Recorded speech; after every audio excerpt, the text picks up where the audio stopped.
The war in Russia and Ukraine has contributed significant uncertainty to the world.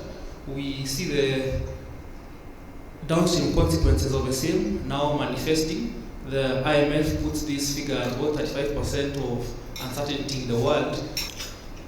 The cost of living around the world has risen over the course of the last several years. Just looking at the developed world, where inflation was hovering at about 2 to 3%, we've seen a spike in that to a 40-year high of 9.1% in the US. Locally, we've also seen a rise in our own inflation to a level of 9.2%.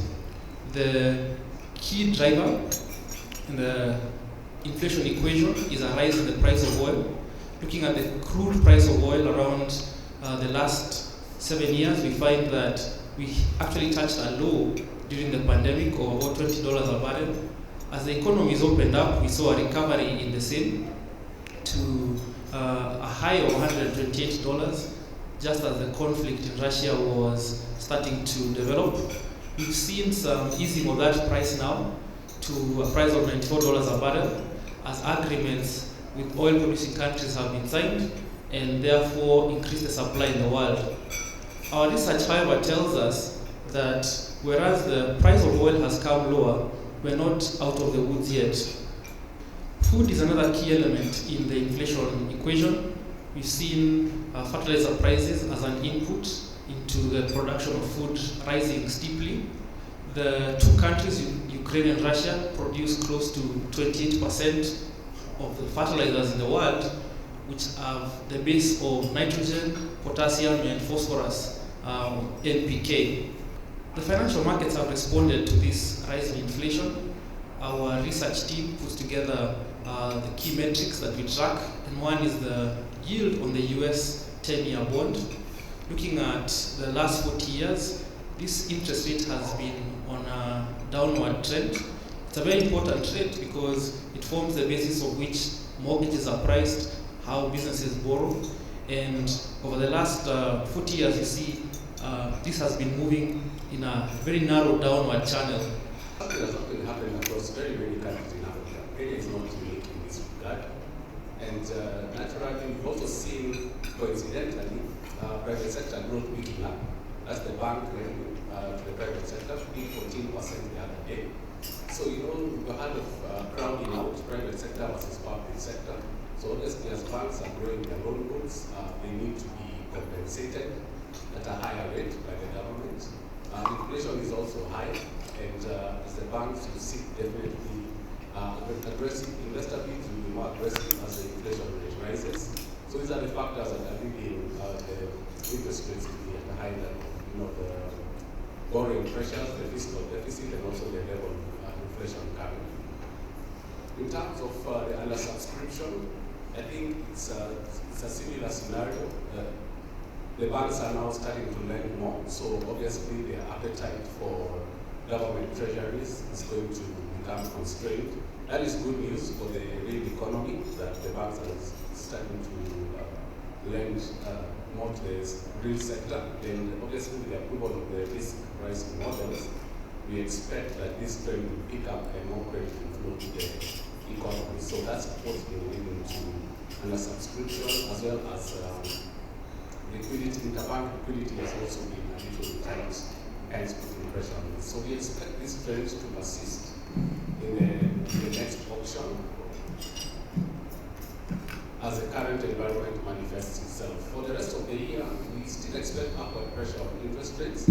However, we don't expect it to be as steep as what we've seen in the past 6 months. There's been much more uncertainty in the elections, and also a continued rise in interest rates, but not probably as steep as what we've seen in the past half of the year. In terms of the outlook for the NSE, well, we saw a very interesting trend in the third quarter of this year, where we saw the S&P 500 sell off considerably, and the global market sell off considerably. But the Nairobi Securities Exchange actually recorded a gain of 3% in the third quarter of this year.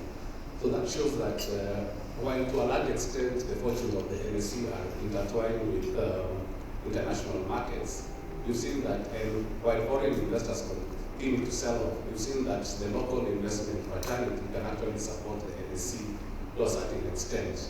And much as the NSE is selling off, it always hits a certain floor beyond which the value becomes too much. And we find that local investment managers such as ourselves come in because that value that's there in the NSE is too significant to be ignored. So what our outlook is, yes, the NSE could continue to see pressure from what's happening in global markets, including the US dollar strength as applied to safety. But there's also a window for local investors to continue supporting the NSE because local investors see the value proposition in the NSE at present. And also we think the NSE could see support from dividend-paying stocks, especially in the early part of next year. So we know that especially certain of the listed companies, especially the multinationals, have almost double-digit dividend yields, 12 to 15% dividend yields. So I think these two factors will continue to support the NSE over the next 6 months or so, much as the NSE also faces pressure from what's happening in the international market. So we still see potential for additional volatility. But as we outlined earlier, for long-term investors, which is what we always encourage our investors to be, our clients to be long-term investors, we still see a lot of opportunity in the NSE because the fundamental investment case remains as strong as for listed companies.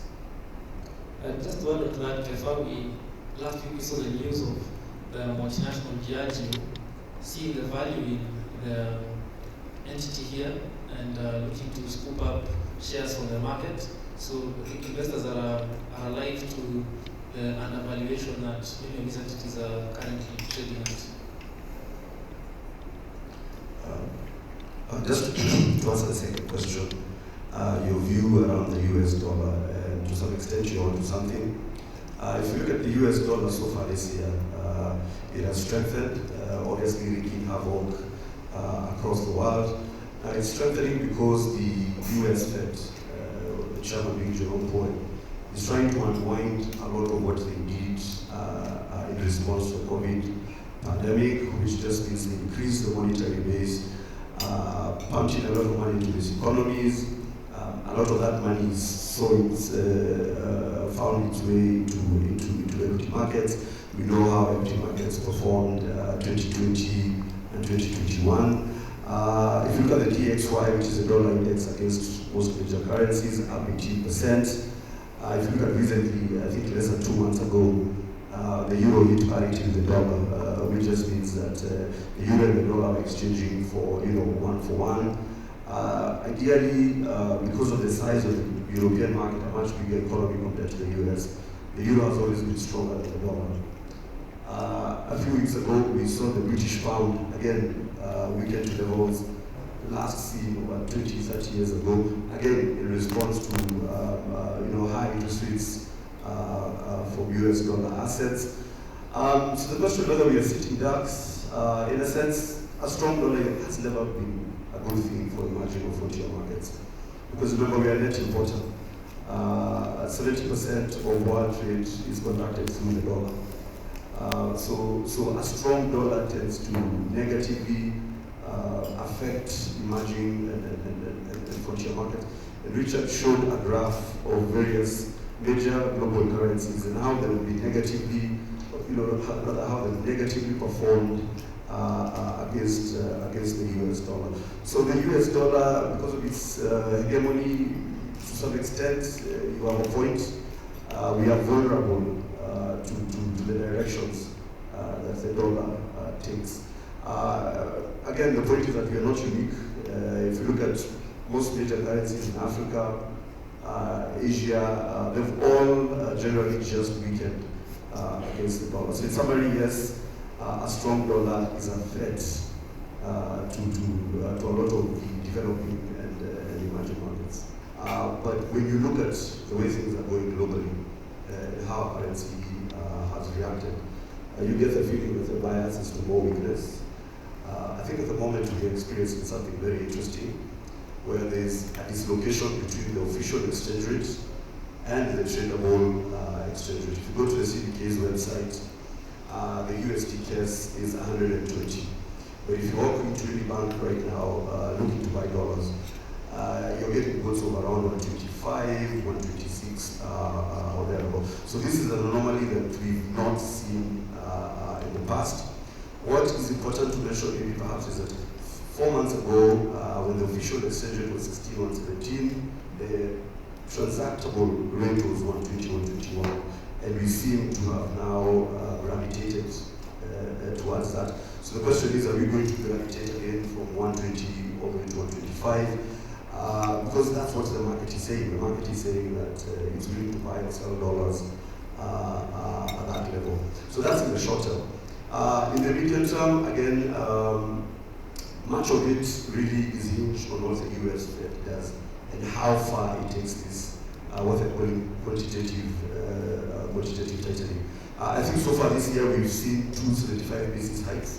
Now that in the US is pretty dramatic. I think the last time the US went through such, spike in interest rates of the 1970s. So they're meeting again next month. All indications are it's going to get 75 basis points. And then after that, there's a lot of talk that towards the first quarter of 2023, the rate hikes in terms of quantum will decline to around 50 and then maybe 25. And the neutral rate at this point is being seen with the levels of 4.25 to 5. So that's one data point. The other data point is general inflation in the US. We've seen the rate of inflation begin to decline. However, when you look at the latest numbers, core inflation is still an issue. It sounds like it would be very difficult for the US to bring down inflation to the 2% levels. I think those days are perhaps gone. They're new norms now.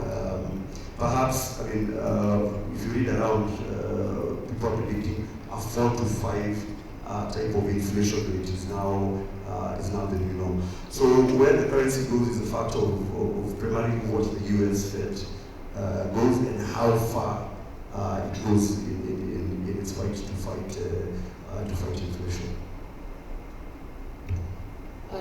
Thank you, Kefa. I'll take the question on the share buybacks. I think looking at our local equity market and even globally, it's really not an evaluation of investors not seeing the value in the companies that are listed at the stock exchange.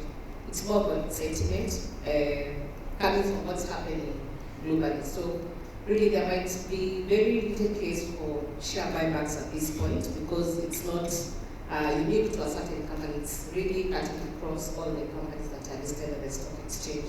So it would be, for me, I would say for us to even get more value in the current levels of prices that we have, there will be trading opportunities here and there. The market has quite swing a bit here and there, even if you look at on a year-to-date basis.